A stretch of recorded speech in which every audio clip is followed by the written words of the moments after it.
નમસ્કાર મિત્રો, તમારું આ ચેનલમાં સ્વાગત છે। તો ચાલો આપણે જોઈશું આ અનોખી વાર્તા।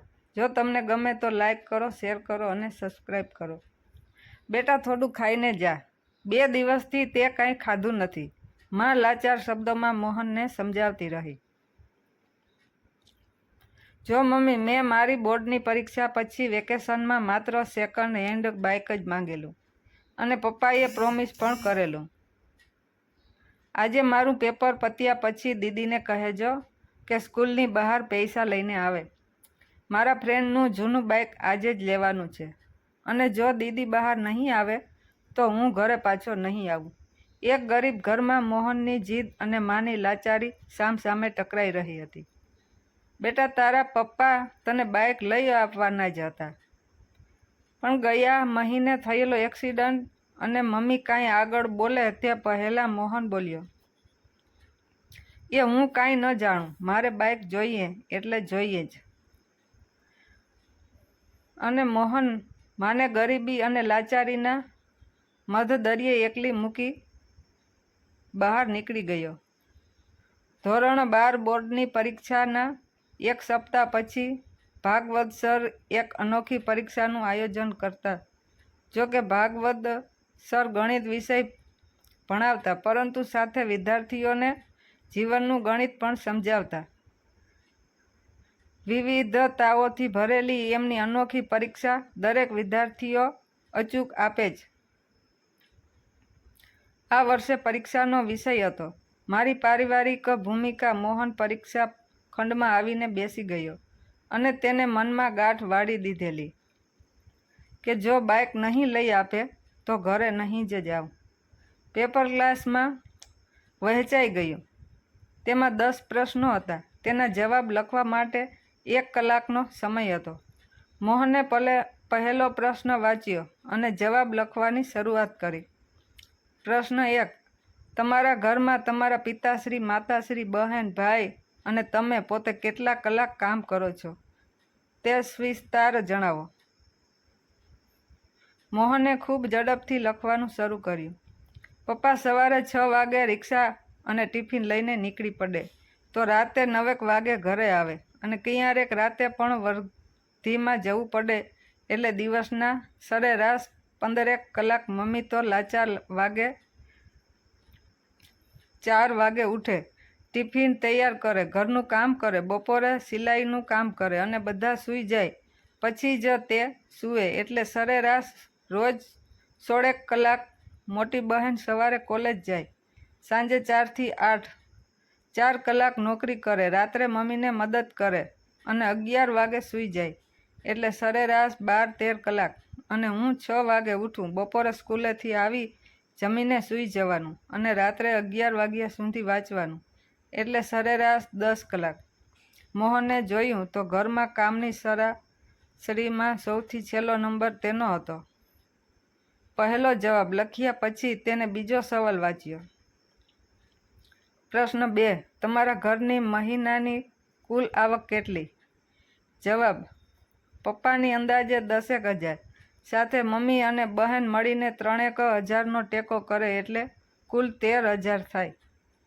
પ્રશ્ન 3, મોબાઈલ રિચાર્જ પ્લાન, ટીવીમાં આવતી મનપસંદ 3 સિરિયલના નામ, શહેરના 1 થિયેટરનું એડ્રેસ, હાલની લેટેસ્ટ મૂવીનું 1 નામ લખો। આ દરેકના જવાબ સહેલા હોવાથી મોહને 1 મિનિટ કરતાં ઓછા સમયમાં જવાબ લખી નાખ્યા। પ્રશ્ન 4, બટાટા અને ભીંડાની હાલની 1 કિલોની કિંમત, ઘઉં, ચોખા, તેલના 1 કિલોના ભાવ, તમારા ઘરનો લોટ જ્યાં દળાય છે તે ઘંટીનું નામ, સરનામું લખો। મોહનને આ સવાલનો જવાબ ન આવડ્યો।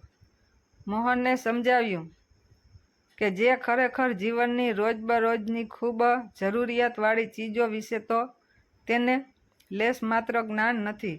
મમ્મી ઘણીવાર ઘરનું કામ બતાવે તો તરત ના કહી દેતો, જેનું આજે ભાન થયું કે મોબાઈલનું રિચાર્જ કે મૂવી જે જીવનમાં કોઈ ઉપયોગી નથી તે વિશે ખૂબ જ્ઞાન રાખીએ છીએ, પણ ઘરની જવાબદારી લેવામાં પાછી પાની કરીએ છીએ। પ્રશ્ન 5, તમારા ઘરમાં તમે ભોજન બાબતે કોઈ તકરાર કરો છો ખરા? જવાબ: હા, મને બટાકા સિવાય કોઈ શાક ન ભાવે. જો મમ્મી બીજું કોઈ શાક બનાવે એટલે મારે ઝઘડો થાય અથવા હું ખાધા વિના ઊભો થઈ જાઉં. આટલું લખીને મોહનને યાદ આવ્યું કે બટાકાથી મમ્મીને ખૂબ ગેસ થઈ જાય અને પેટમાં પણ દુખે, પણ પોતે જીદ કરે ને કરે જ. એટલે મમ્મી પોતાના બટાકાના શાકમાં એક મોટો ચમચો અજમો નાખીને ખાય. એકવાર તે શાક ભૂલથી મોહને ખાઈ લીધેલું તો તરત જ થૂંકી નાખેલું. મમ્મી, તું આવું ખાય છે? બહેન પણ કહેતી કે આપણા ઘરમાં એવી સ્થિતિ નથી કે રોજ 2 જુદા જુદા શાક બને. તું નથી માનતો એટલે મમ્મી બિચારી શું કરે? અને મોહન પોતાની યાદમાંથી બહાર આવ્યો અને પછીનો પ્રશ્ન વાંચ્યો. પ્રશ્ન 6. તમે કરેલી છેલ્લી જીદ અને તેનું સ્વરૂપ લખો. જવાબ: મોહને જવાબ લખવાનું શરૂ કર્યું. મારી બોર્ડની પરીક્ષા પૂરી થઈને બીજા દિવસે મેં બાઇક માટે જીદ કરેલી, પણ પપ્પાએ કોઈ જવાબ ન આપ્યો. મમ્મીએ સમજાવ્યો કે ઘરમાં પૈસા નથી, પણ હું ન માન્યો. મેં 2 દિવસથી ખાવાનું બંધ કરી દીધું છે અને મેં જીદ કરી છે કે જ્યાં સુધી મને બાઇક ન લાવી આપો ત્યાં સુધી હું જમીશ નહીં, અને આજે તો ઘરે પણ પાછો નહીં ફરું. તેમ કહીને જ નીકળ્યો છું. મોહને પોતાની જીદનો પ્રમાણિકપણે જવાબ લખ્યો. પ્રશ્ન 7. તમને આપવામાં આવતી પોકેટ મનીનો શો ઉપયોગ કરો છો? તમારા ભાઈ કે બહેન તેનો શો ઉપયોગ કરે છે? જવાબ: પપ્પા દર મહિને મને 100 રૂપિયા આપે છે. તેમાંથી હું મને મનગમતો પરફ્યુમ, ગોગલ્સ જેવી વસ્તુઓ કે ક્યારેક મિત્રોની નાની નાની પાર્ટીઓમાં ખર્ચ કરું છું. મારી બહેનને પણ પપ્પા 100 રૂપિયા આપે છે. તે નોકરી કરીને કમાય છે. તે પોતાની કમાણી મમ્મીને આપે છે અને પોકેટ મની ગલામાં નાખી બચાવી રાખે છે. તેને કોઈ જ શોખ નથી. તે કંજૂસ પણ છે. પ્રશ્ન 8. તમે તમારી પારિવારિક ભૂમિકા શું સમજો છો? પ્રશ્ન અટપટો અને અઘરો હતો, પણ મોહને વિચારી જવાબ લખ્યો. પરિવારમાં જોડાઈને રહેવું, એકમેક પ્રત્યે સમજણ રાખવી, એકમેકને મદદ કરવી અને પોતાની જવાબદારી નિભાવવી. અને આ લખતા જ મોહનને અંદરથી જ અવાજ સંભળાયો. શું મોહન, તું પોતે પોતાની પારિવારિક ભૂમિકા યોગ્ય રીતે ભજવી રહ્યો છે? અને અંદરથી જ પોતાનો જવાબ સંભળાયો: ના. પ્રશ્ન 9. શું તમારા પરિણામોથી તમારા માતા પિતા ખુશ છે? શું તે સારા પરિણામ માટે જીદ કરે કે તમને લડે છે? આ જવાબ લખતા મોહનની આંખો ભરાઈ આવી. તે હવે પોતાની પારિવારિક ભૂમિકા સમજી ગયો હતો. તેને જવાબ લખવાની શરૂઆત કરી. આમ તો હું ક્યારેય મારા માતા પિતાને સંતોષકારક પરિણામ આપી શક્યો નથી. જોકે તેમને તેની ક્યારેય જીદ પણ કરી નથી અને મેં સેંકડો વાર તેમને આપેલા રિઝલ્ટના પ્રોમિસ તોડ્યા છે. પ્રશ્ન 10. પારિવારિક અસરકારક ભૂમિકા ભજવવા માટે વેકેશનમાં તમે કેવી રીતે મદદરૂપ થશો? જવાબ: મોહનની કલમ ચાલે તે પહેલાં તેની આંખોમાંથી આંસુની ધાર વહેવા લાગી. આ પ્રશ્નનો જવાબ લખતા પહેલાં જ મોહનની પેન ફસડાઈ પડી અને બેન્ચ પર નીચે મોં ઘાલીને રડી લીધું. મોહને ફરી પેન ઉપાડી, પણ આ પ્રશ્નનો જવાબ તે લખી ન શક્યો અને છેલ્લે જવાબ કોરો મૂકીને પેપર સબમિટ કરી દીધું. ગેટ પર જ દીદીને જોઈ તે તેની પાસે દોડી ગયો. ભૈલું, લે આ 8000 રૂપિયા. મમ્મીએ કહ્યું છે કે મોહનને કહેજે કે બાઇક લઈને ઘરે આવે. અને તેની દીદીએ મોહન સામે પૈસા ધર્યા. ક્યાંથી લાવી આ પૈસા? મોહને પૂછ્યું. મેં મારી નોકરીમાં 1 મહિનાનો એડવાન્સ પગાર માંગ્યો તો તેમને આપ્યો. મમ્મી પણ જ્યાં કામ કરે છે ત્યાંથી ઉછીના લાવી અને મારી બચાવેલી પોકેટ મની બધું ભેગું કરીને તારા બાઇકના પૈસા કર્યા છે, દીદીએ જણાવતા કહ્યું. મોહનની નજર પૈસા પર સ્થિર થઈ અને તેની બહેન ફરી બોલી. ભૈલું, તું મમ્મીને કહીને આવ્યો હતો કે જો મને પૈસા નહીં આપો તો ઘરે નહીં આવું. જો હવે તારે સમજવું જોઈએ કે ઘરમાં તારી પણ કંઈક જવાબદારી છે. મને પણ ઘણા શોખ છે, પણ આપણા શોખ કરતાં પરિવાર વધુ મહત્ત્વનો છે. તું અમારા સૌનો લાડકો છે. પપ્પાને પણ પગે ખૂબ તકલીફ છે, છતાં તારા બાઇક માટે પૈસા ભેગા કરવા, તને આપેલ પ્રોમિસ પાડવા, પોતાના ફ્રેક્ચરવાળો પગ હોવા છતાં કામ કરીએ જ જાય છે. તું સમજી શકે તો સારું. કાલે રાત્રે પપ્પા પણ પોતાનું પ્રોમિસ નહીં પૂરું કરવાના કારણે દુઃખી હતા. પપ્પાએ એકવાર પ્રોમિસ તોડ્યું છે, તેની પાછળ તેની મજબૂરી છે. બાકી તે પણ અનેક વાર પ્રોમિસ તોડેલા જ છે ને. અને દીદી મોહનના હાથમાં પૈસા મૂકીને ચાલી નીકળી. અને ત્યાં જ તેનો ભાઈબંધ તેનું બાઇક લઈને સરસ સજાવીને આવી ગયો. લે મોહન, હવેથી આ બાઇક તારું. બધા તો 12,000માં માંગે છે, પણ તારા માટે જ 8,000 હો. મોહન બાઇક સામે જોઈ રહ્યો અને થોડી વાર પછી બોલ્યો, તું આ બાઇક તેમને જ આપી દેજે, મારાથી પૈસાની વ્યવસ્થા નહીં થઈ શકે.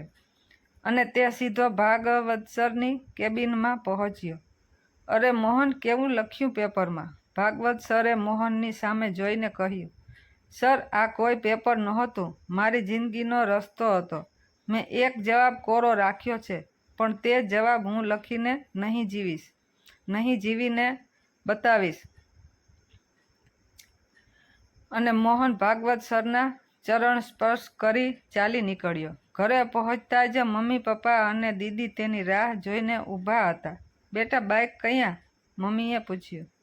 મોહને તે પૈસા દીદીના હાથમાં આપતા કહ્યું, સોરી, મારે બાઇક નથી જોઈતું. અને પપ્પા, મને રિક્ષાની ચાવી આપો, તમારે આરામ કરવાનો, હું આ વેકેશનમાં કામ કરીશ. અને મમ્મી, આજે સાંજે તને ભાવતું રીંગણ મેથીનું શાક બનાવજે.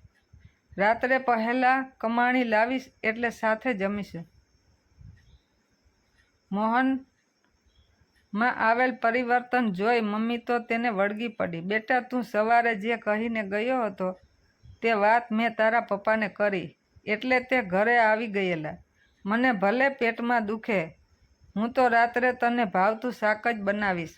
ના મમ્મી, મને હવે સમજાઈ ગયું છે કે પરિવારમાં દરેકની ભૂમિકા શું હોય છે. રાત્રે મેથી રીંગણ જ ખાઈશ. મેં આજે પરીક્ષામાં છેલ્લો જવાબ નથી લખ્યો, પણ પ્રેક્ટિકલ કરીને બતાવીશ. અને હા મમ્મી, આપણે લોટ દળાવીએ છીએ તે ઘંટીનું નામ શું અને તે ક્યાં છે? અને પાછળ જ ભાગવત સર ઘરમાં દાખલ થયા અને બોલ્યા, વાહ મોહન, જે જવાબ નથી લખ્યા તે તું હવે જીવીને બતાવીશ. સર, તમે અહીં? મોહન ભાગવત સરને જોઈ અચંબિત થઈ ગયો. તું મને મળીને ચાલ્યો ગયો. પછી મેં તારું પેપર વાંચ્યું એટલે તારા ઘરે આવ્યો. હું ક્યારનોય તમારી વાતો સાંભળતો હતો. તારામાં આવેલા પરિવર્તનથી મારી અનોખી પરીક્ષા સફળ બની. તું અનોખી પરીક્ષામાં પહેલા નંબરે આવ્યો છો. ભાગવત સરે મોહનના માથા પર હાથ મૂક્યો. મોહન તરત જ ભાગવત સરને પગે લાગી રિક્ષા ચલાવવા નીકળી ગયો. પરિવાર નામનો ભલે કોઈ વાર નથી, પણ તેના વિના એકેય તહેવાર નથી. નમીને ગમીને ને સમજીને સાથે રહેવું, આ કોઈ સ્વાર્થનો વેપાર કે વહેવાર નથી.